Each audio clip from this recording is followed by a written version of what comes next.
أتلانتا أسيغونس تقدم لكم نحن والتأمين. أتلانتا.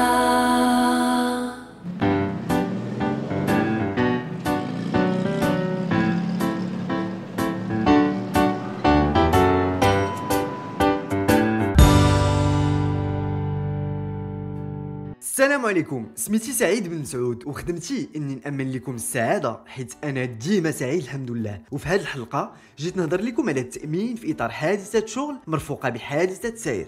اليوم حميد مشى لخدمته من بعد واحد الويكاند زوين ديال الراحه، شرب قهوته وخرج، وبحال كاع الايام د الخدمه كيف وصل حدا الشركه كيستاسيوني طوموبيلته، كيهز شكارته، كيقطع الطريق وكيدخل للوظيفه ديالو بالخف.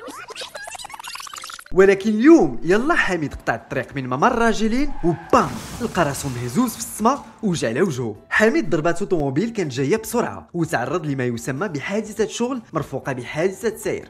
في الحاله ديال حميد واللي عنده لاسيورونس ديالو التعويض غيكون في اطار حادثه شغل واللي عرضناها في حلقه سابقه، وما كاين باس نذكركم بالمراحل المتبعه واللي هي احضار سياره الاسعاف لنقل حميد للمستشفى، المسؤول عن الموارد البشريه ديال حميد كيرسل ورقه التصريح بحادثه شغل للمستشفى باش يتكلف بالتطبيب ديال حميد، وشركه التامين غادي تعطي تعويضات على الاضرار اللي التحقت به. ولكن من بعد الانتهاء من اجراءات حادثه الشغل يقدر حميد يفتح ملف ثاني تكميلي في اطار المسؤوليه عن حادثه سير ذات اضرار بدنيه، والمتابع في هذه الحاله غادي يكون هو المؤمن ديال الشخص اللي تسبب لحميد في الحادثه. وبهذا كنتمناو تكونوا استفدتوا من هذه النصائح، وكنعطيوكم موعد الاسبوع الجاي باش نهضروا لكم على التامين ملتي ريسك مع خسائر كهربائيه.